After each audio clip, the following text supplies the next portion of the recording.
इधर प्रधानमंत्री नरेंद्र मोदी का भाषण चल रहा था और उधर यूपी के ही हाथरस में एक बहुत बड़ा भयानक हादसा हो गया।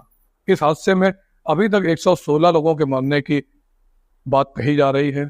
ये आंकड़ा बढ़ भी सकता है, लेकिन दोस्तों ये जो हादसा हुआ है बहुत ही दर्दनाक और बहुत भयानक हुआ है। पीएम मोदी जब अपना भाषण दे रहे थे, जब उनको ये खबर लगी तो भाषण देने के दौरान ही उन्होंने अपना भाषण बीच में रोककर इस हादसे के बारे में अपनी संवेदना व्यक्त की।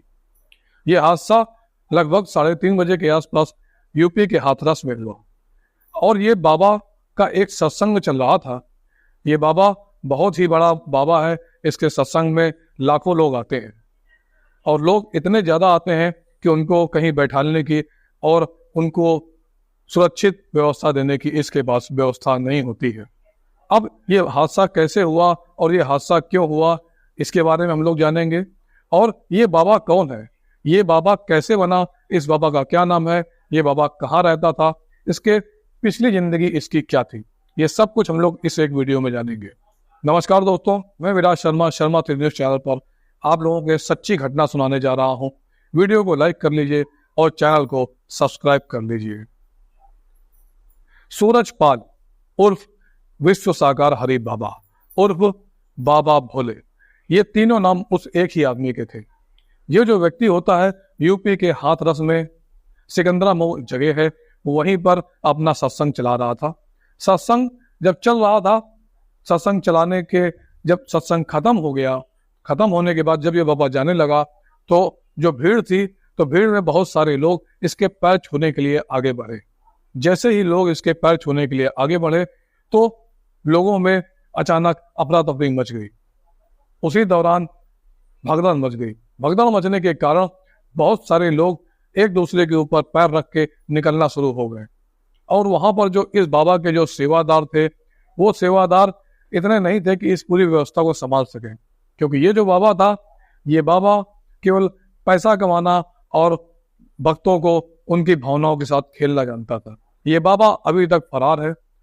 जब से ये हादसा हुआ, ये बाबा किसी की गिरफ्त में नहीं आ रहा है। पुलिस इसको लगातार ढूंढ रही है।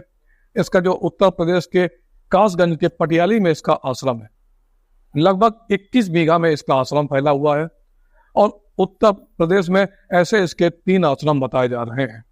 उत्तर प्रदेश के कासगंज में इसका मुख्य आश्रम है जो पटियाली नामक जगह पर है, और उत्तर प्रदेश में ही कानपुर से सटा हुआ एक बिदनू थाना लगता है। बिदनू थाना क्षेत्र में ही कुर्सिया एक गांव है। उसी गांव में 5-7 बीघा जमीन हड़पने का भी इसके ऊपर आरोप चल रहा है।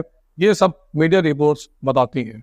और ये बाबा अपने आप को भोले बाबा का अवतार बताता था और कई चमत्कार भी इसने दिखाए, ऐसा लोगों का मानना है। अब चूंकि इसके जो सत्संग होते हैं, उस सत्संग में बहुत ज्यादा भीड़ होती है और उस भीड़ को संभालने के लिए पर्याप्त व्यवस्था इसके पास नहीं रहती। ये जितने लोग मरे हैं, इनमें मरने वालों में सबसे ज्यादा बच्चे और औरतें हैं, क्योंकि औरतें इसके सत्संग सुनने के लिए जाती थी और बच्चे भी अपनी माओ के साथ जाते थे।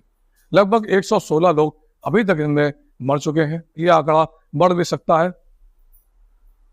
इसके सत्संग में उत्तर प्रदेश से ही नहीं बल्कि राजस्थान, मध्य प्रदेश और भी दूसरे राज्यों से लोग आए हुए थे और लाखों की संख्या में भीड़ थी। ये जो बाबा है, इस बाबा के ऊपर, इस बाबा के छोटे भाई की जो पत्नी है, वो भी इसके ऊपर आरोप लगाती है। वो बताती है कि ये जो बाबा है, ये बाबा का उस महिला से कोई संबंध नहीं है। ये जो बाबा था, इसका जो छोटा भाई था, जब वो मर गया तो मरने के बाद भी ये बाबा उसके पास नहीं गया और इसके अपने भाई से विवाद चल रहा है। एक बार इस बाबा ने, यानी सूरजपाल ने, विश्व सागर हरि जिसका नाम है, यही बाबा, इस बाबा ने अपने छोटे भाई के बच्चों को भी मारा था और वो विवाद भी इसके ऊपर अभी चल रहा है।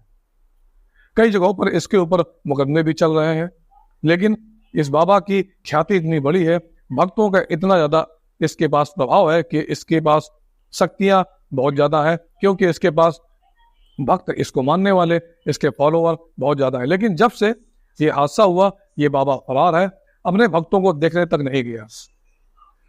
दोस्तों, इस बाबा के बारे में अगर हम लोग जानेंगे तो ये बाबा 90 के दशक में उत्तर प्रदेश पुलिस में LIU में नौकरी करता था और कुछ सालों तक उसने नौकरी की और नौकरी करने के बाद ये VRS ले लेता है।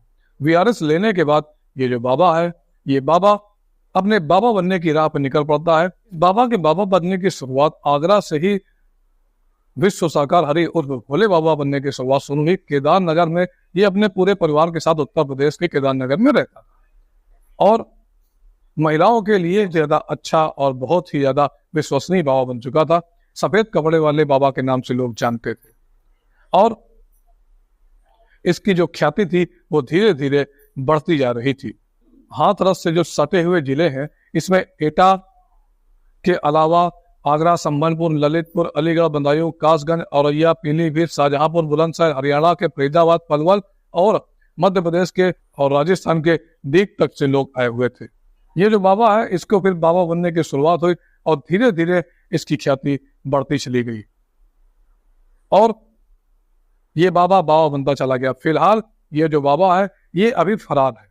इसके ऊपर मुकदमे भी चल रहे हैं और ये जो इतना बड़ा हादसा हुआ है इसके जांच के लिए भी एक टीम बनाई गई है। योगी आदित्यनाथ ने इस पे जांच के लिए पूरी एक टीम गठित कर दी है। अब आने वाले समय में देखना होगा कि ये बाबा क्या करता है, क्या आत्मसमर्पण करता है या पुलिस इसको पकड़ती है।